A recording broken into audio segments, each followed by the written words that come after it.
welcome back to the Library of Parthos. My name is Sarah, and today we're going to be talking about Ferryman by Claire McFall. Guys, this book was just like the sweetest, and as soon as I picked it up, I knew, first of all, I knew that I was not going to be happy when the book was over. Like, I didn't feel like we could reach a conclusion at the end of this book.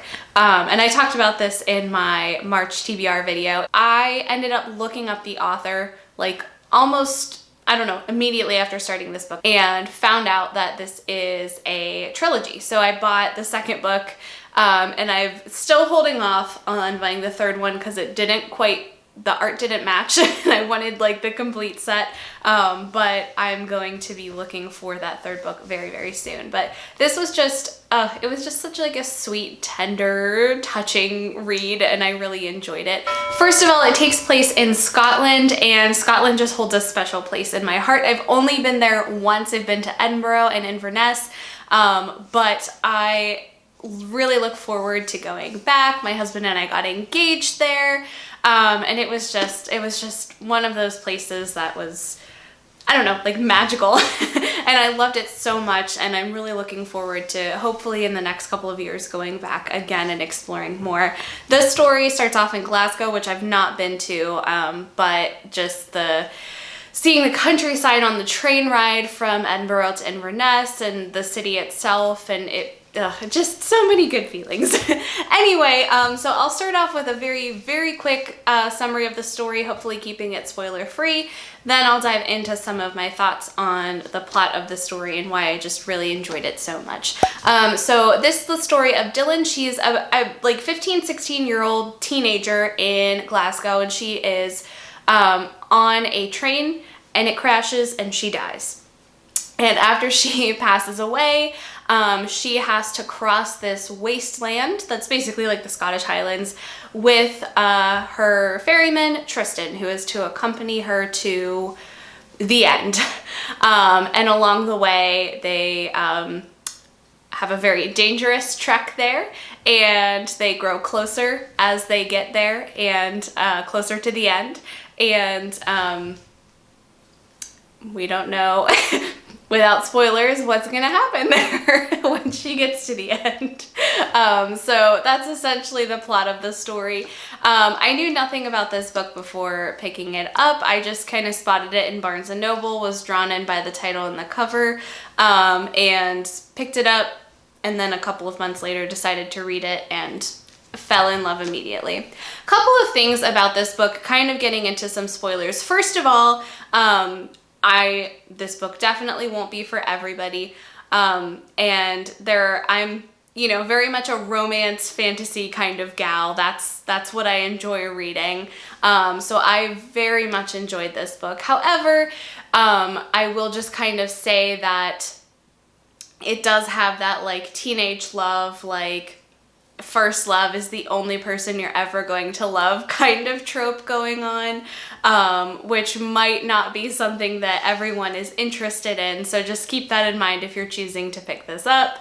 And also another kind of trigger warning, if you are not a fan of the whole like teenager with several 100-year-old, 1,000-year-old guy, then this might not be for you. But just some things to keep in mind. If those are not really your jam, then you might not enjoy this book.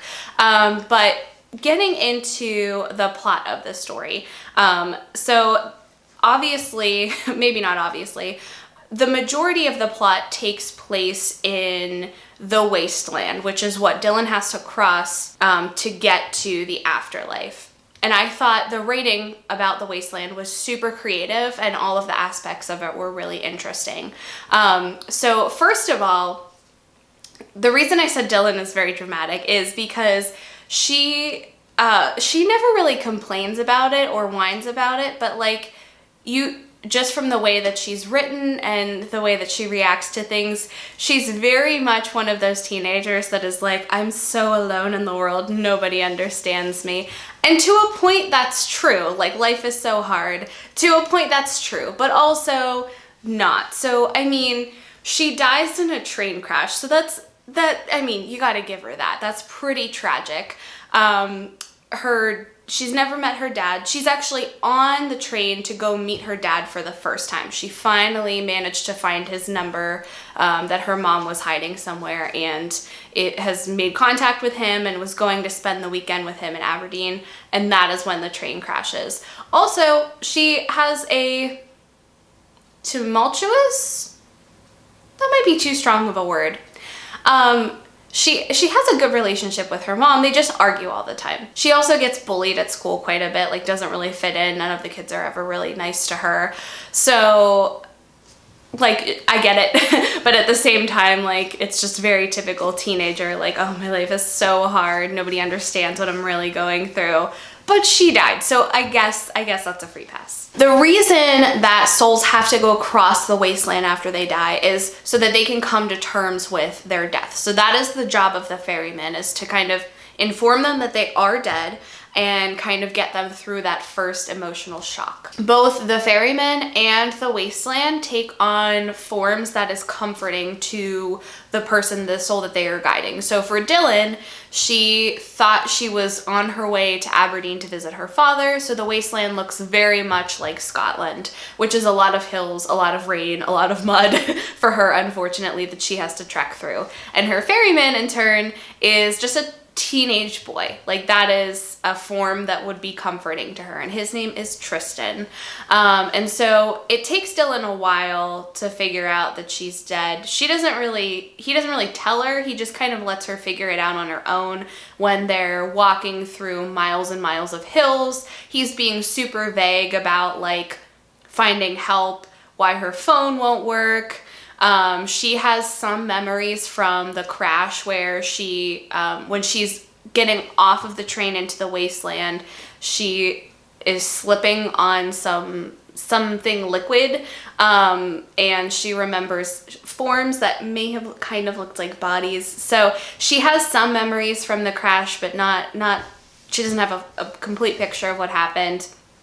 But as they're traveling throughout this wasteland, and they're going from little shack to little shack to stay safe, she finally puts everything together and is just pretty accepting of it. Like, she doesn't really get angry, she doesn't really cry, she's just kind of like, okay, well, that makes sense. Which is odd for Tristan. Like, her reaction is not one that he's seen very often. So as they're traveling throughout the wasteland, you learn that she doesn't need to sleep, eat, or drink anymore. But they do have to get to these safe houses each night because there are wraiths or demons of sort that are trying to get to her. And if they get to her, they can kind of just like pull her under, and then her soul is destroyed, or she becomes one of them, I think, and then she's lost. So they do have the wraiths are stronger and able to travel further at night when the sun is down. They do have to take shelter at night in these safe houses that are kind of spread out throughout the wasteland.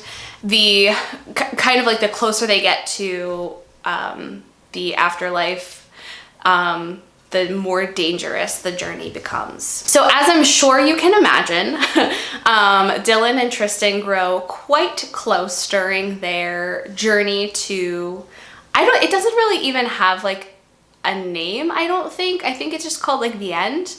And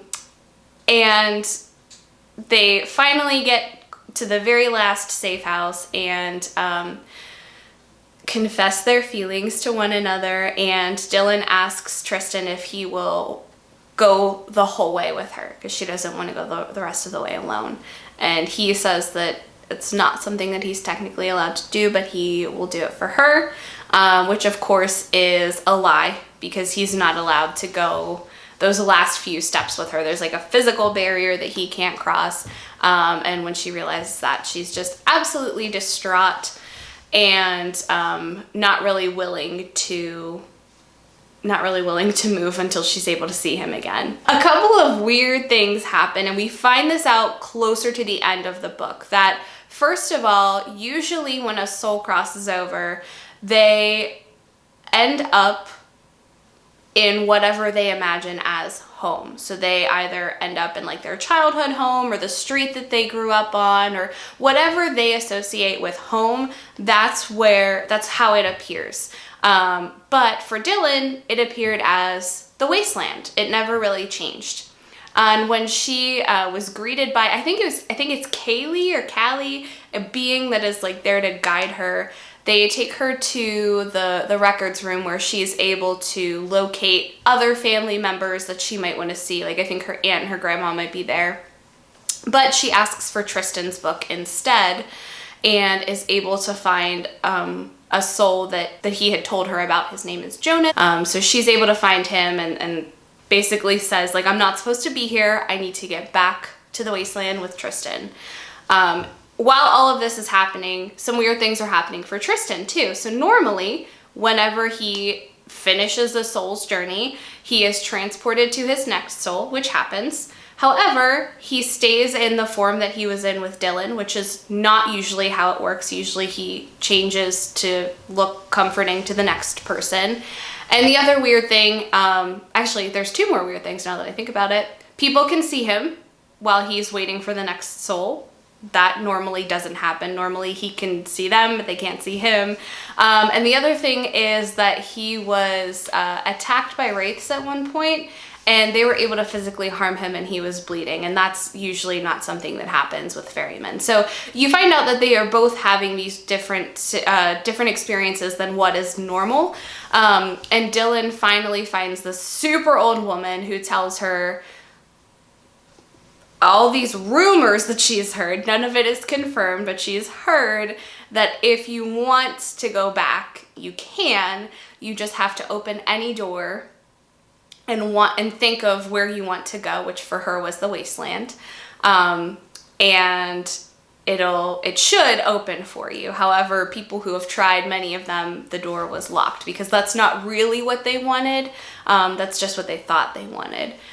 So she is willing to risk everything because she could be attacked by the wraiths and then she'd be lost. She's willing to risk all of that to get Tristan back. So she thinks really hard, opens a door, and it does open into the wasteland and she is able to go back. Now, without her ferryman to guide her, the wasteland looks quite different. It's very, very hot. It's like almost like a reddish, sandy terrain with like a black pebble path, I guess. And the wraiths are much more prevalent, and all of the souls in their ferrymen are just kind of like glowing orbs. So the journey is a lot more dangerous going back. First of all, because she's alone, and also because it's a different terrain that she has to navigate. So she has a whole bunch of trouble navigating, of course, and finally finds Tristan and convinces him to try to go back with her.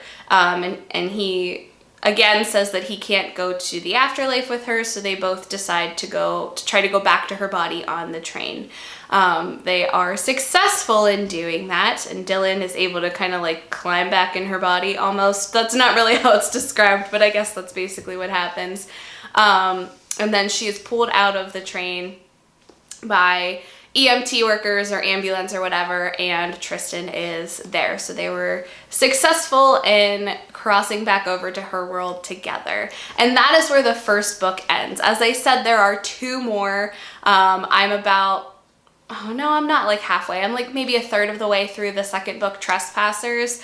And same kind of energy. I'm just so nervous that something's gonna go wrong now that they're together, but I'm so excited to continue reading that. Highly recommend this book if you've not read it. It was just like such a sweet, like, I don't know, like Dylan was willing to do whatever she had to get back to Tristan, and I just thought that was cute. So super fun read. I read it rather quickly and I highly recommend it. If you've read it, I'd love to hear your thoughts, whether they were the same or whether they were different about this book. So that is the end of this video. As always, thank you so much for watching. Don't forget to like and subscribe, and I'll see you guys soon. Bye!